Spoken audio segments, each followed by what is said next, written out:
Hello, everybody. It took me a second there to get going.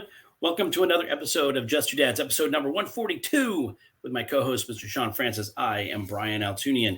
Today's guest is. We can talk to our guest today about a whole bunch of subjects. We're going to talk about a few things that are kind of near and dear and personal to us this particular time.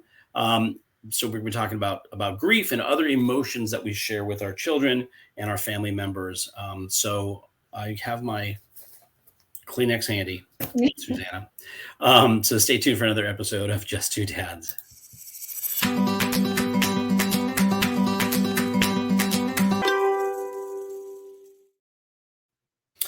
Yeah.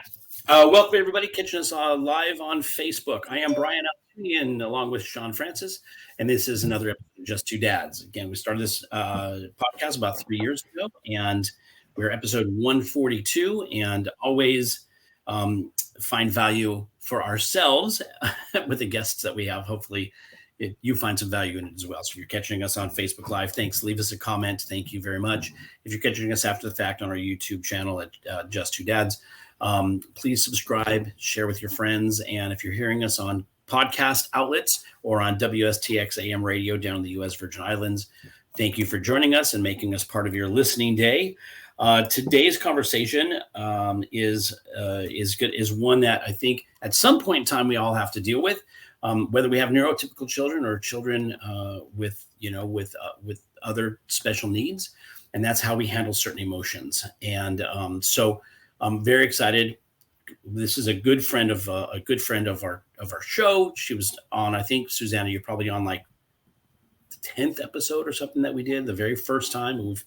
We've had many conversations since then, and so we're excited to get into it. So without further ado, I'm going to throw it over to Shawn to say hello, and then we're going to start talking about today's subject. Shawn Francis, how are you today, buddy?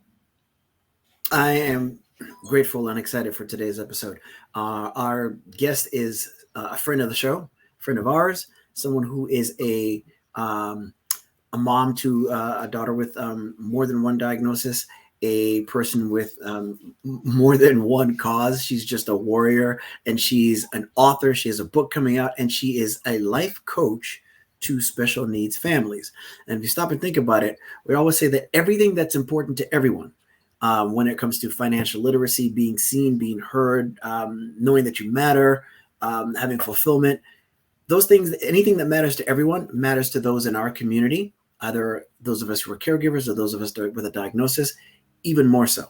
And so our guest today is someone who has been here before, as Brian has said, and just welcome again, Susanna Peace Lovell. Thank you, gentlemen.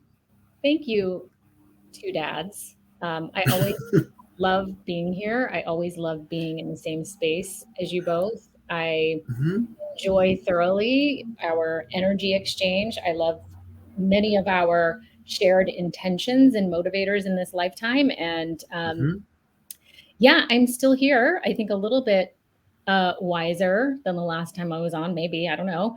But I'm here, and I'm so happy to be here. And I think that this is a very timely topic, and I'm looking forward to jumping right in. Well, I want to give credit where it's due, as we've lost Brian there for a second. He should be back momentarily. Both Brian and I experienced losses in our family very recently. I think like weeks apart. And as a result of that, I think the loss in my family took place first. And I want to give credit where it's due. As we were getting ready for, we lost my sister-in-law, and as we were getting ready for her service and her memorial, and we were trying to figure out whether or not our son Elijah would attend. My wife Laura said to me, that would make a good topic for your show, because I'm sure there's people that need and want to know about that. And then the good idea that it was became, piled upon, so to speak, by the fact that Brian, lost his mom. And the one thing that Brian and I agreed upon is that we can sit and talk about anything, but there's certain topics for which greater value will be given to the audience if we have someone who is very familiar or professionally aligned with solutions to the matter. So today we're going to be talking about grief and the emotions around that, and how those that we love and how we process that. Because I'm still not clear from my personal standpoint if Elijah understands that he's lost his aunt. I mean, I think he has an idea, but the fact that it's not clear makes you stop and think about other situations that families deal with, and obviously that depends upon, the diagnosis of severity, cognitive delay, and things of that sort. But in your experience, Susanna, why don't you open up the conversation about the very subject? Mm-hmm. Mm-hmm. If I may start with just a few questions for you, Shawn, because I think this will paint the picture better, I think, for our listeners too. So your son Elijah is now 15? 17. Okay. Goes fast.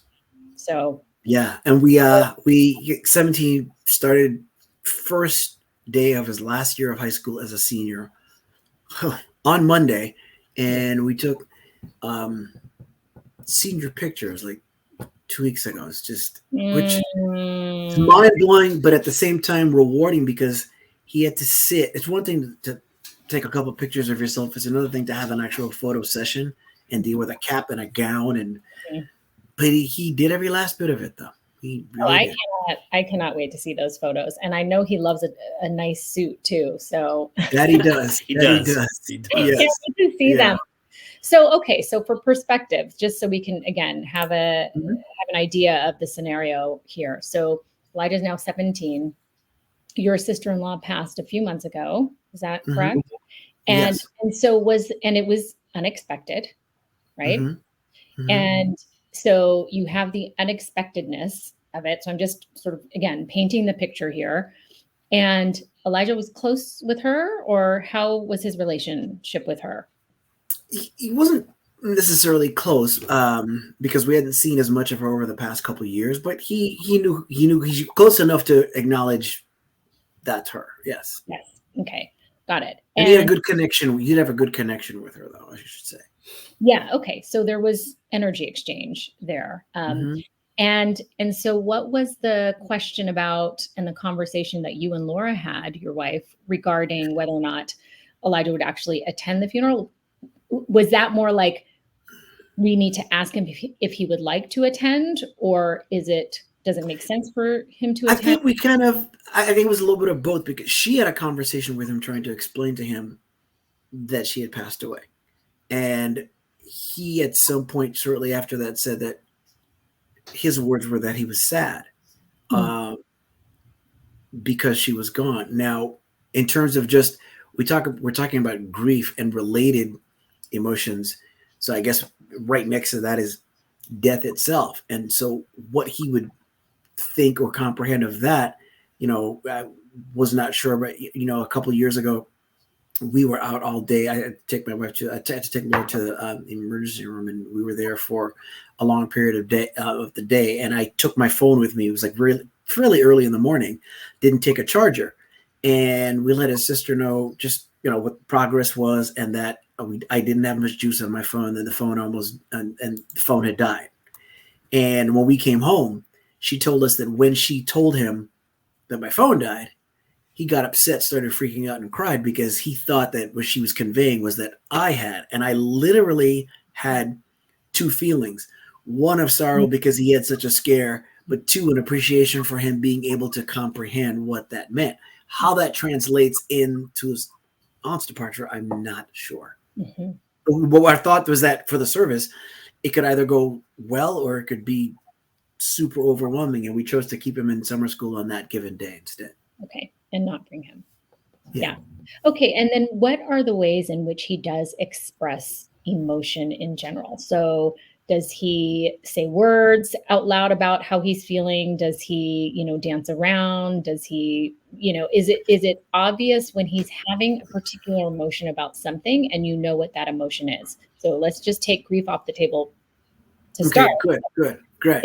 If he's happy, or if he's interested in something, or he's looking forward to something, or he's surprised, or he's disappointed. I'm just curious how he.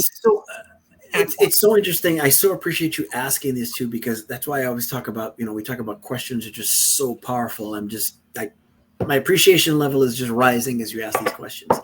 And this is what I was already want. up there, Susanna. Just so you know, I was already appreciative of you. So apparently, Shawn has to work up the appreciation level. But no, that's not true. It's rising, but it has surpassed Brian's though. Okay. Yeah. I didn't say what the starting point was. Answer the question. So good. Anyway, no. But I would want the same thing if I were listening to the show. So I'm glad you said that, because it depends on what the emotion is. He can say, "Oh, I'm angry." He'll say, "I'm sad," which he's done before. And if he's hungry, he'll ask for a specific food, sometimes out of habit, because he gets a certain thing at a certain time of day. But he's less likely to tell you, "Oh, I'm hungry." You're more likely to find out that he's actually hungry because it's dawned on you, "Oh, wait a minute, he's a little grumpy and he's a little edgy. He's probably hungry." So it depends on what the emotion is. It's a combination. It depends on the emotion and the situation, if that makes sense. Yes. Okay. So I'm going to dig a little deeper. So when he says, "I am sad," and when he says, "I am angry," do you trust that those are the exact emotions he is feeling? Or do you think that he's saying, "I am sad, I am angry," because he's supposed to be sad and he's supposed to be angry about whatever it is? I'm just wondering if there's some other presentation, even in his body and his movements, and not necessarily his words, that allow you to understand what he's really feeling or how he's processing a particular emotion. Yes, there's times when we can trust exactly what he's saying, that he's conveying exactly what he feels. There's other times when you find yourself questioning what it might be. For instance, if he's playing his Minion Rush game on his iPad and the minion dies, there's no doubt as to why he's upset, because he'll scream very loudly. Yeah, and sometimes he'll tell you, "No, the minion died," and I mean scream. So know that. Other times it feels like there may not be certainty, and so I'll dig, and I may say, "Well, why are you upset?" And he won't be clear, and this is the way his speech works. He's verbal, but he can say, "I feel so and so." When you ask why, it may be kind of jumbled as he tries to explain why he has that feeling.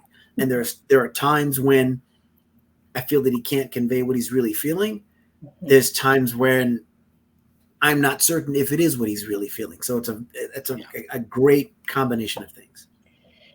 Yeah. And, I think that we have, not only do we have emotions, I think that it's actually a really more complex emotion grid of feelings that sometimes we all stick into one category. I know we were just talking about this earlier, or yesterday rather, when we were talking about today's show, in terms of, sort of overarching grief and feelings of sadness, and what are all of the contributors to, feeling like, you're in grief, like you're in sadness, you're in sorrow, and what are the reasons why?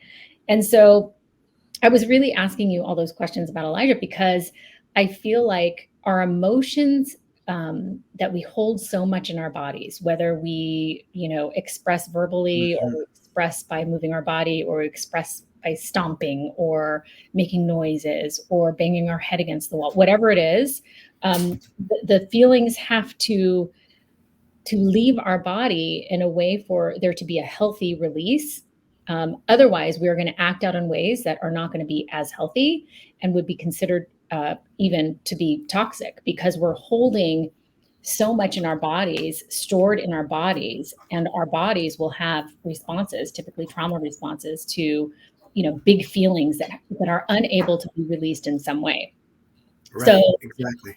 The way that I have typically worked with my clients, and specifically my 17-year-old daughter, because I have a 17-year-old too, Shawn. Amazing. That's crazy. She just started her sophomore year in high school. She's sort of on a different path. But I am looking forward to the day that she will also be taking senior photos. That'll be really fun. So, but I have a 17-year-old who feels she has big feelings about so many different things, and she has different ways that she expresses all of these big feelings. And again, I think that the most helpful thing that I can do to support her is to allow for her to have the space, create the space, and know that she can be given the space to be able to express in however she wants to express in a safe way, and with whatever words she wants to express with, and that she's not going to be in trouble for expressing them. Now, a lot of the time she has a hard time accessing, the words. And so I will just sort of be here, calmly just narrating what is happening and what I'm observing her body doing and what I'm observing, her energy to be. And as I'm sort of narrating that, she's able to start tapping into like, yeah, there are some other things that are happening. And I will literally take a piece of paper, just a blank piece of paper from your printer or whatever, and I'll just start writing down the things that she starts saying. So as I am narrating to her what I observe her body doing, her energy doing, her energy feeling, she starts, talking or acting out in whatever way that she is using to express at the time. And I will start writing down whatever she's saying or doing. And then she gets really invested in, okay, now I'm connected and motivated because my mother is sitting here like, right. And by the way, I do this with my clients too. I have, adults who I work with disabilities. I work with parents of children with disabilities. And it is so effective to just pen to paper, write down what is happening and observing. Can you give us an example of what the narration looks, or more importantly, sounds like? Yeah. So for example, my daughter, Arizona, will, stomp her foot or something, right? I'm like, you're stomping your foot. Literally narrating what she's doing. You're stomping your foot. I'm noticing a scowl. I'm noticing that you are sighing. I'm noticing that you're turning away from me. I'm noticing that you're looking outside. You're really thinking about something. You're really trying to understand what's happening, and and you're crossing your arms. You're crossing your arms now. I mean, it's just honestly like literally whatever they're doing. Mommy, I just, you really want to let me know something.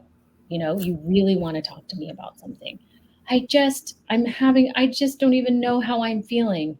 Yeah, it's really frustrating. You don't know how you're feeling. What's it's so amazing about that?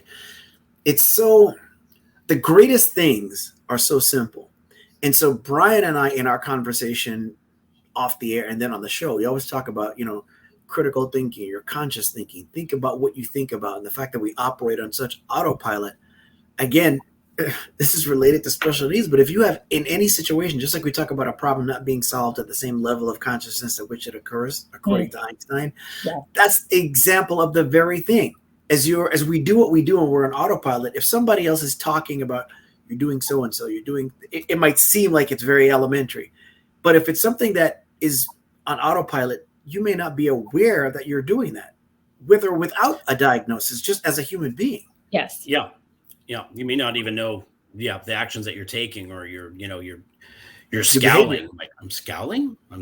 Yeah. I'm noticing you're scowling. I'm noticing you're thinking about something. Is it? Because then it becomes like, oh my gosh, is that what I'm trying to express? Is what you are noticing what I'm trying to express? And then there's that reconciliation, right? Yeah. We had a guest once that used a term that's never left with me, which is behavior is language. Like, ooh, wait a minute. It is. It's more. It's greater language than words. Well, yes, for sure. And emotions, we call it, our emotional messenger system for a reason, because the emotions have something to tell us. Just like our physical ailments and issues with our body are messages for us, our emotions equally too. I currently am looking like a chipmunk right now because I have some sort of sinus issue happening. Also, I'm like totally vain. So I have to, put that disclaimer out there that my cheek is We couldn't tell though. We couldn't tell. I'm telling you, cannot I tell. was like, should I come to the show with a little bowl of acorns? Like, so you can. Yeah. No, you Or can't just tell. ice pack. It might feel like it's You know, out here, but we some ice can't pack. see any of that. Storing up for the winter. Stop it, right? I'm getting a little pain now. But the emotional messenger system. I mean, but what you were just saying, Brian, it's like, what is, if it does, it kind of makes you like take a pause and be like, okay, what is real and true for me right now?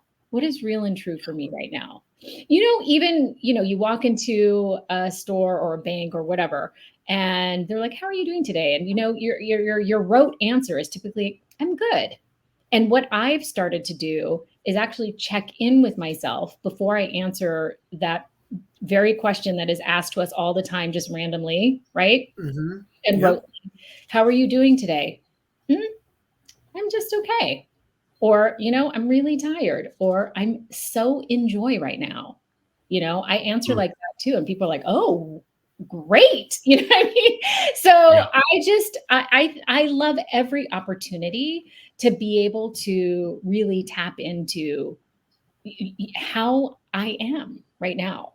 Like, how are you? What's so interesting about that is that I'm always the king of, oh yeah, no, I'm great. Things are good. Things are great.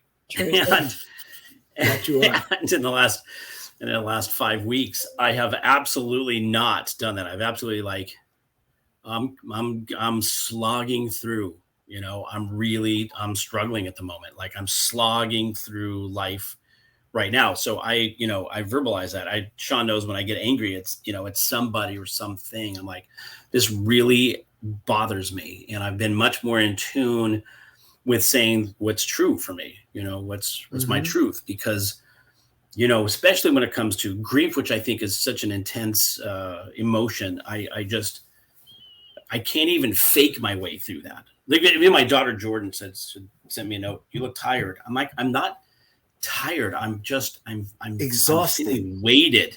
I'm weighted. It's not, and it does, and I'm sure it comes out tired. I look tired, and that's to the point that I think you're saying, Susanna, which is interesting to go, oh, am I exhibiting tiredness, or am I just exhibiting, weighted down? I used to work for a guy who was diagnosed with Asperger's, and he did not know how to actually emote. And so he learned how to emote by imitating. So, he would say something that was clearly very sad, and he was like, oh, that's really sad. And he would like, which we used to, at the time, not really understand it. We look at it like, that is just such a weird thing. But he would present what he learned was the look of the emotion he was trying to convey, even though he couldn't actually convey the emotion itself. And so I'm just, so anyways, those two thoughts came to me, because my thought is like, I can't fake it anymore, or maybe I'll be able to again sometime soon. But for me, it's, so understanding that, hearing you say, I'm just going to narrate it. I think that would be such a powerful exercise for everybody to do. Exactly. Kids, with their spouses, with somebody in their family, just go, let's play this. Let's play this. I'm going to the next hour, I'm going to narrate what I'm perceiving, or what I'm noticing, what I'm seeing is happening. And, I think it would be an interesting exercise, again, the practice of. Yes. Yeah. I do it for myself all the time. Susanna, I'm noticing that you don't have as much of a pep in your step as you normally do. I'm noticing that something is bothering you, and you're not quite sure exactly what it is. I'm noticing that you're feeling some pressure about something. Let's take a pause. Let's take a moment to identify what that is, so we can just sort of put that on the table and know what it is. That is the issue. You know how sometimes there's just like a pit in your stomach for some reason, and you can't remember why, but something triggered you within the last day or so that you're just like, And it could very well be just like, oh, that's right, because I have this deliverable for my taxes due on Friday, and I have such a busy week, and I just don't know how. So that's the anxiety that I'm feeling. Okay, so what's real and true for me about that? Well, there's a deadline, so I need to get that done. What's going to happen if I don't? What's going to happen in the meantime, in the next 3 days, that can help support my anxiety around it? And I have to walk myself through it all the time. I am a mess, you guys. Like, I am a hot mess all the time. I have journals that I like sleep with, because if I wake up and have a worry, I have to write it down, because that's my process. And then I'm always taking myself through my own stuff. But it's really better for everyone on this planet if I do so. Otherwise, I will act out. And the way that I act out is like, just different ways of acting out, stomping my feet, for example. Well, the thing is, it carries weight. It's like Brian said, feeling weighted, because to quote unquote fake it, there's a delicate balance, because there's some people, you ask them, how's it going? And you have what I call the bartender effect, where they go, how's it going? Well, let me tell you. They open their mouth and every thought comes out. Well, first the dog bit me, then the cat scratched me, and after that I got shot. But then after I got stitches, and they just go on with their day. And then there's other people that just, the other end of the spectrum is you just carry everything inside, and I can almost feel weight on my chest as I just physically talk about what it means to just, we're good, everything's great. And when you get home at the end of the day and you let loose, if you're letting it out by choice, it's just like this weight off your shoulders. And if you don't even do that, the bottom line is that whatever is in there gets out, and it's better for yourself and everybody involved if it gets out under your control as opposed to forcing its way out. Yeah. I was just saying, I think that we're also used to, having just sort of surface conversations with people. So if somebody says, how you doing? Some people think, well, my internet's acting weird. Sorry about that. But, when somebody asks what I'm doing, what I'm going through is not important enough for me to share this with you. Right. And so sometimes I'm like, I'm fine, and that we just kind of go on our day. Sorry, my internet kind of keeps going out. But I think that, at the end, if I'm really again presenting or exhibiting something that feels out of integrity or out of alignment with myself, then I know that I'm exhibiting it in some way. Somebody's going to say something, and I just feel like I have to say something in order to go, yeah, I'm really having a tough time right now. I'm kind of going through some stuff, and I'll get through it, but I'm just going through some stuff right now. So, because in a way it sort of says, just heads up, I may say something that may be bad or may be offensive, whatever. I'm just saying, like, I'm going through some stuff. It's not an excuse, but just to give you some context, Yes. Yeah. And I think it also depends on the audience too, of course. Sometimes there are people we feel safer with than others. Sure. And the ability to be vulnerable with it comes much easier with some others. I'm remembering a time, Brian, actually, maybe it was within the last year, certainly within the last maybe six to 10 months, I was conducting a Zoom interview with you about something that I was doing for my upcoming book. And, started off the interview process, and we were recording on Zoom. Do you remember this, Brian? And I was asking you some questions, and you were just, going through the answers. And then we both kind of paused, because I was like, okay, tell me more, And so then I stopped the recording, because I could read and feel the energy of something else happening in the moment. And it ended up being such a beautiful space to be able to hold for you in that, period of time where things were not hunky-dory at the moment, and the release, the ability to release those feelings in a safe space is absolutely everything. And the more we practice doing that, we find our people to be able to do that with, the more we will have that as a go-to. That's just a tool. That's just a resource that we have in our toolbox. Mm-hmm. It is I highly deliciously effective.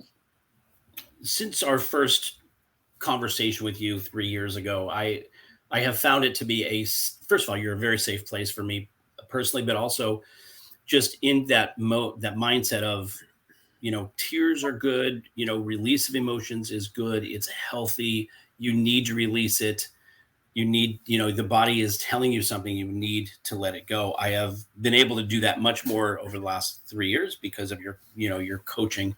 I would say prodding, nudging, hitting me over the head, but gentle prodding, because I think it is a good thing, and I have felt it to be, cathartic to be able to do that. So thank you. Well, there's no doubt emotional suppression is the most expensive thing on the planet.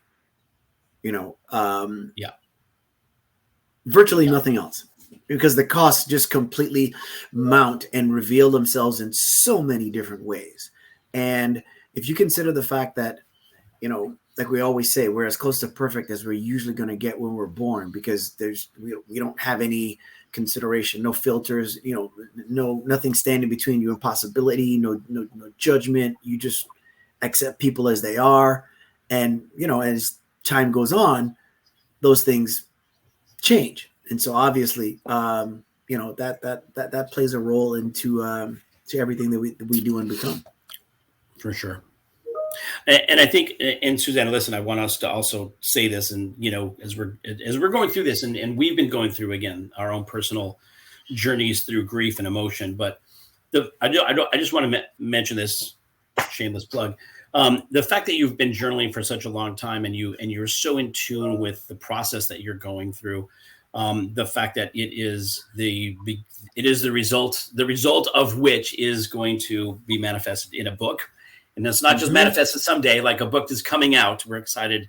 I'm excited for people to read. And I think it's, I think it's just part one of a series of books that you are going to be releasing, which I'm very, very excited about. But I think that you, like today, you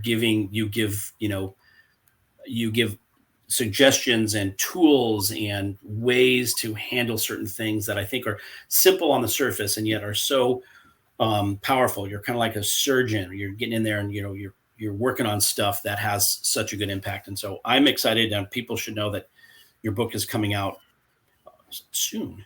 Yes, soonish. Mm-hmm. Yeah. So right now we're in the final sort of proofreading, final edits of my little project. The title of my book is actually called Your True Self is Enough: Lessons Learned on my journey parenting a child with autism. And the title, Your True Self is Enough, are actually words spoken by my daughter Arizona when being interviewed to do the foreword for my book. So she's going to be doing the foreword for my book. That's fantastic. She doesn't want her name in the book. So I know. Her name is going to be A or something like that. But either way, you guys know who it is. And yeah, I think for me, talking about feelings and grief, I mean, grief, again, can show up very cyclically, especially in disability families. I mean, I, coach parents through grief constantly. I mean, over and over again. I coach myself through grief. I mean, some days I feel like life is great and there's so much hope and opportunity and limitless possibility for Arizona. And then other days I'm like, oh my goodness, I'm so concerned. I'm so worried. I'm so overwhelmed. There are so many uncertainties. But yep. I was just going to ask, are we too early? Because I know we talked about it. Is the book available for pre-order at this point yet? No, not logistically, but okay, good. We just want to make sure that as soon as it is, we want to make sure that everybody knows. And for those of you that know Susanna's, she said she was vain earlier. She's not vain enough to shamelessly plug. So that's why I'm like, okay, where's the pre-order? Can we get it up there? Because if anybody's listening and you're hearing, oh, that makes sense. This seems so simple and obvious, but I never thought of that. That's what her work is. And we created this show to shine a spotlight and uplift those that are in service to others in the special needs community and beyond. And that is everything that you are. So we want to make sure that the light is appropriately shown, and lifted. So make sure you let us know when we're able to do that pre-order. Go ahead, Brian. Well, and I'm going to say that I got a chance to to get sort of a pre-edit, copy of the manuscript just a couple weeks ago. So I was sitting in the lobby of a hotel in Houston, and again, processing my own situation, my own grief, the things that I've been going through, and reading this book. And I said to Susanna, I said, I feel like an idiot. I'm in the middle of this lobby, and I'm like, tears are just streaming down my face because it's emotional on so many levels, and it just was like pushing, emotional buttons, throughout. And it is so beautiful, and it is so well written, and such a lovely. I think people are going to get so much value, whether they have a child that has some sort of special needs issue or neurotypical children alike. People are going to get tremendous value out of this, and it is beautiful. And don't read it, a week or two after your mom passes away, but unless you've got your box of Kleenex handy. But it is exquisite. It is exquisite. I appreciate that so much. For certain, it is a labor of love, but it was also extremely cathartic for me to write it. And by the way, I've been writing it for 10 years because it has been such an emotional write for me. And it used to be 300 pages, and now it's, I whittle it down, but I think it needed to be 300 pages in the beginning because I needed to get it all out. I needed to write it down. And then there were those nights where I was writing and I was listening to Coldplay at the same time. And I was also like just sobbing. And even now, when I go back to read some of the sections, I get pretty choked up and emotional because I'm so grateful for the journey. I am so grateful to be where I am today, which is not something I thought I had access to, in the very beginning of Arizona's, what I call the never years, the lists of nevers. She'll never do this. She'll never do that. She'll never, coming from professionals, mind you. I think we're all familiar. The three of us are all familiar with that in the journey of our own parenting journey. So, but for me, writing is life. That is the way that I am able to process my emotions. I grew up in a household where we didn't talk about feelings and that much. There wasn't the space for that. And I always felt like I was in trouble because I was always breaking the rules. I don't know. And so my place of refuge was pen and paper. And it still very much is today. And my journaling journey actually officially started when I was 13. So I actually have all of my journals from the age of 13 until now, which is the age of 49. And it's been exquisite to sort of, go back and reflect and look at the growth and the evolution that has happened. Certainly my first journals were all about like, oh, Tommy is cute and Charlie is cute. And, all about like hearts and bubbles and rainbows and balloons. Right. And, but it has been such a delicious journey. And I can't even survive without my journal nearby. It's beautiful. A fact.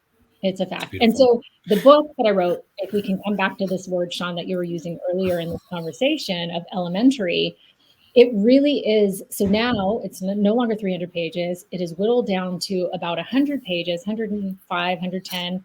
And it is, sort of memoir plus guidebook. So it's like anecdotal stories of, what I have experienced raising Arizona. And then also like what I have learned and what I want to share in terms of just basic tips of like what I wish I had known back then. And this is what I would tell myself back then. Like, I wish that I had me. This book is kind of what I wish I had when I was, sort of going through all of these experiences. Yeah. Back then. similar or unlike, maybe similar to your upbringing. I don't know. But emotions were not in my house when I was growing up. Emotions were a sign of weakness.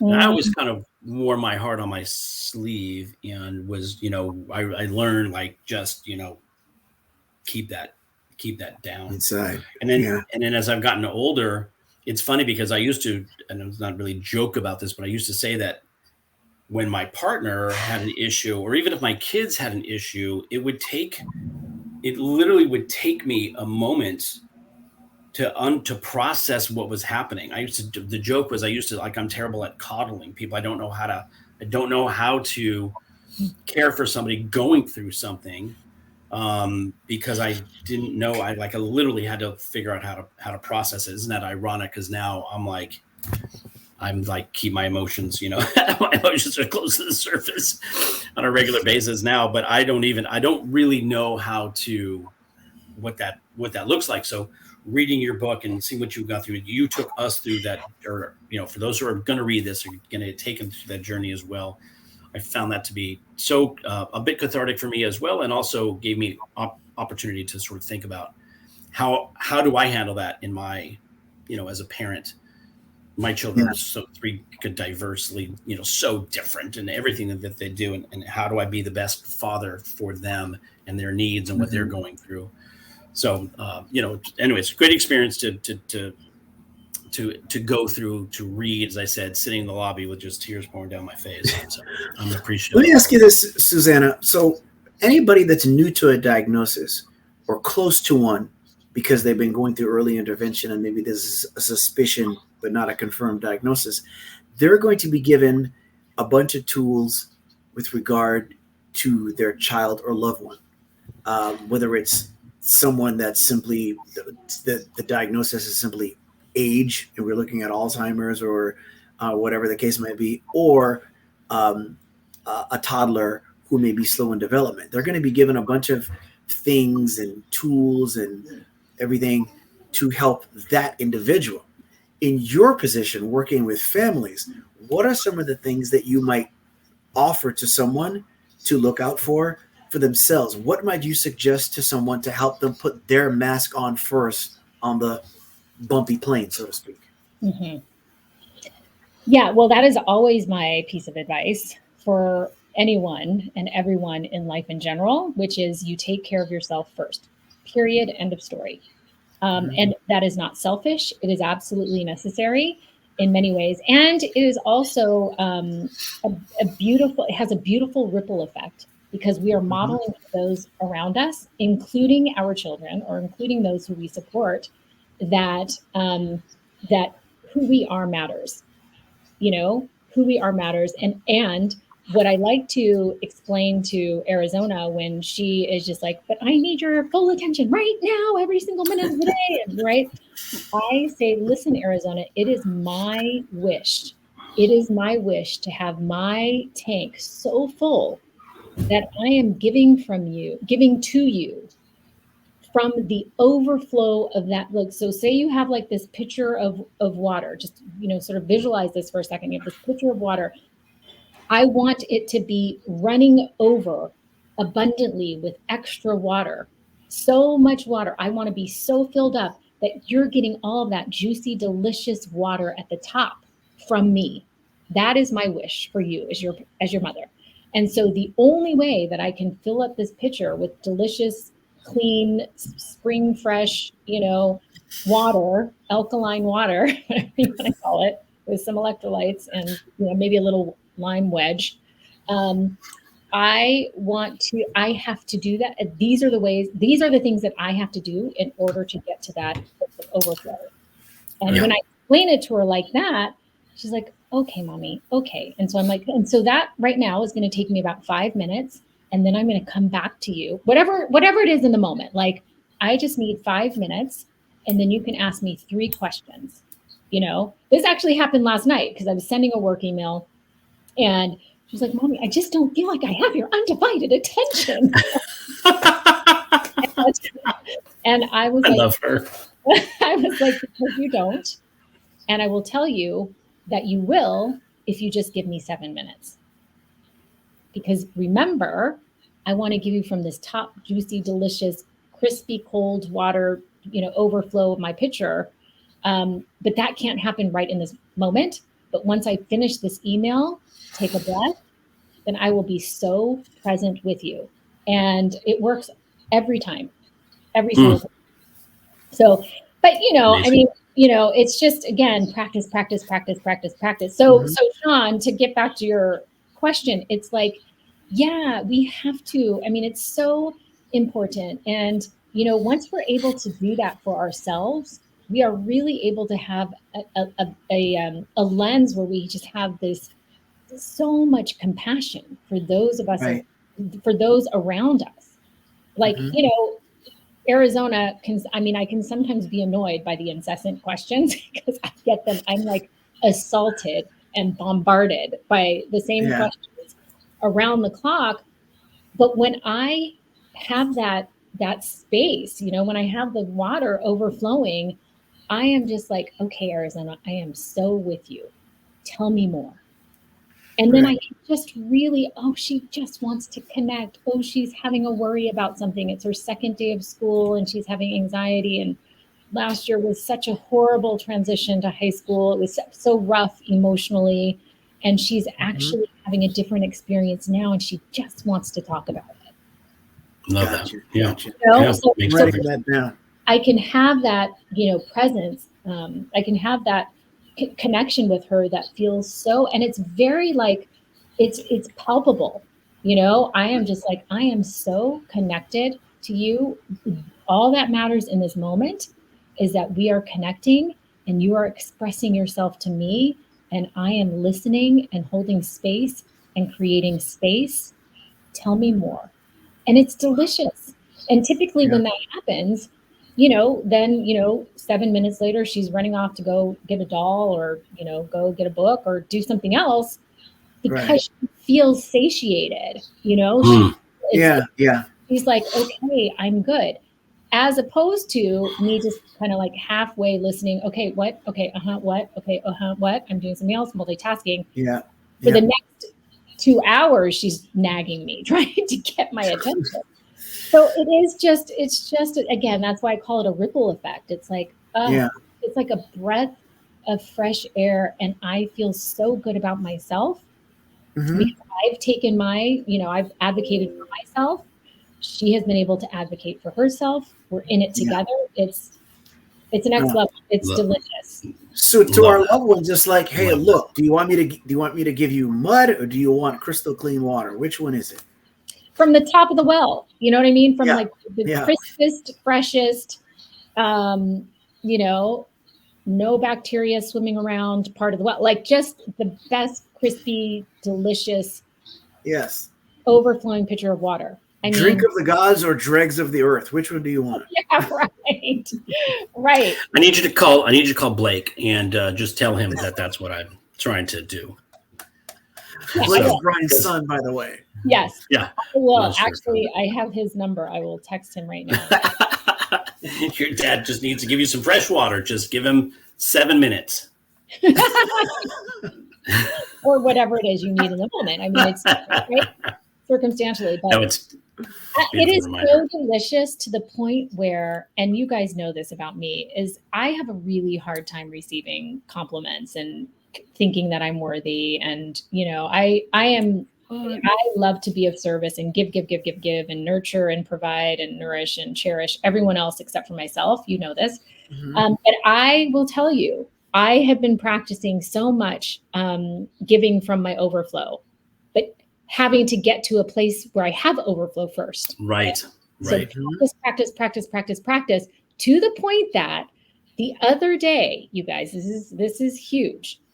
I looked in the mirror and I was like, you know what, Susanna? You are actually a phenomenal mother. You are phenomenal. You are exceptional. I am so proud of you. Wow. It's funny. This morning I was thinking, the greatest post I could make is just to tell people, you know what? Look in the mirror today and fall in love.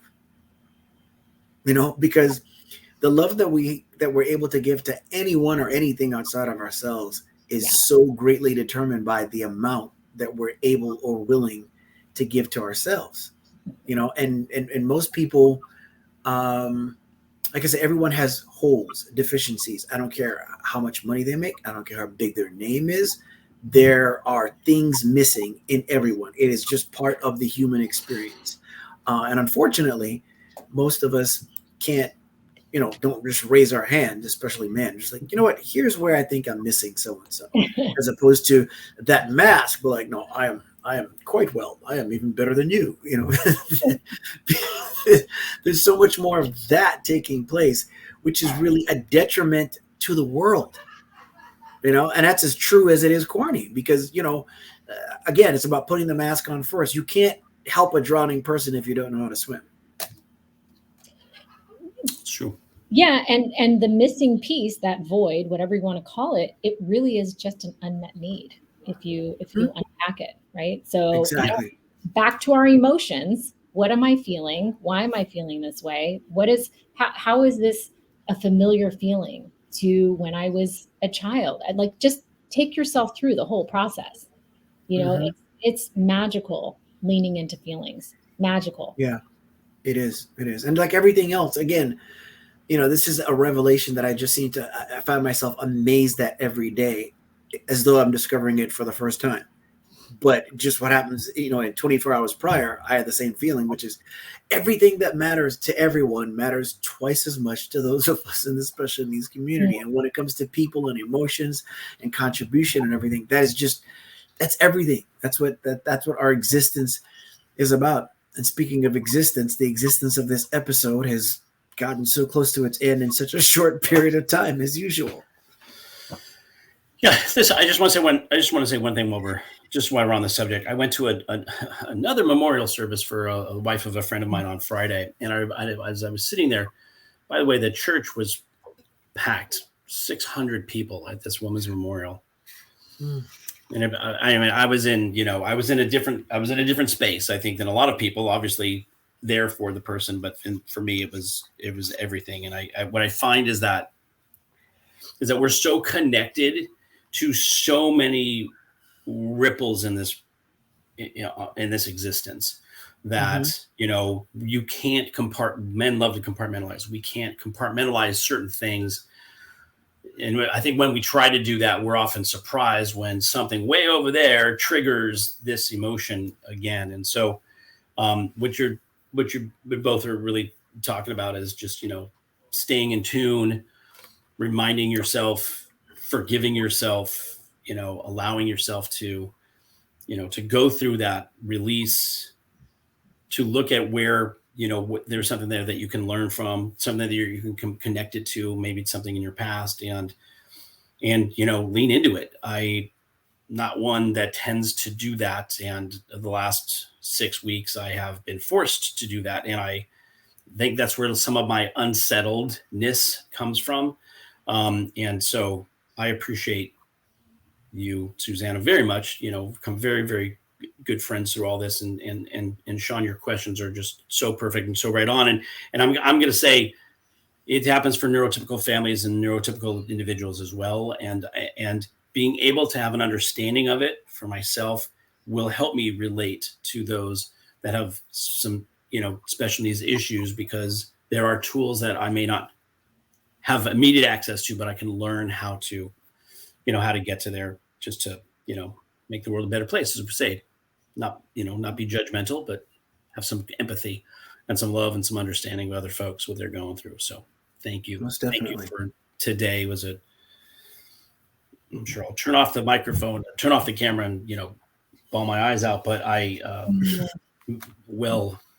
really needed just to have this conversation, and then probably need a few more, and probably, process through all this. And so hopefully people got some value out of this. And Susanna, I can't wait for people to read your book. It's so, so exquisite. So amazing.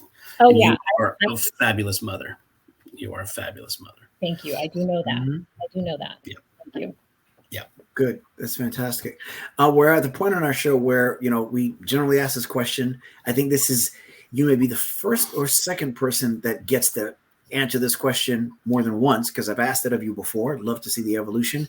But our ability to change the world is tied to our ability or a willingness to change ourselves.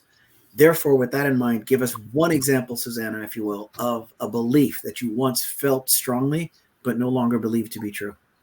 Yeah, I will tell you exactly what that is. I had a belief after Arizona was diagnosed, and after I was sort of in the throes of that swampy period, and falling into a deep, dark abyss of depression and anxiety, I believed that I would never be happy again. I believed that I would never find fulfillment and real sort of sustainable joy in my life ever again. I thought that I would have moments of, ups and downs, but mostly downs. I really did not know that this beautiful and bountiful, delicious life was available to me in terms of connection and purpose and being centered and all of the amazing energy that is in my life right now. The love that surrounds me and supports me is, again, something I never could have imagined or pictured for myself. So I'm happy to report that that old belief is exactly that. It's an old belief and not my truth. So, Excellent. Yay. I love that. I love that. Yes, yes, yes, yes. Beautiful. That is fantastic. We love you. We love you, Susanna. Yay, That we do. That we do. Thank you. Love you guys too. Yeah, thank you again for doing this. And I've already said my piece. Empathy and love.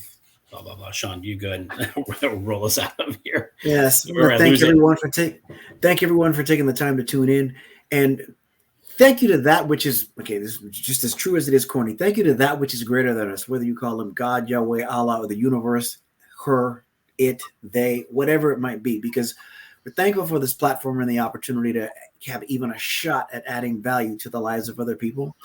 But especially these past couple episodes, it just seems like them, and I know the ones that are coming up. I know Brian and I just feel like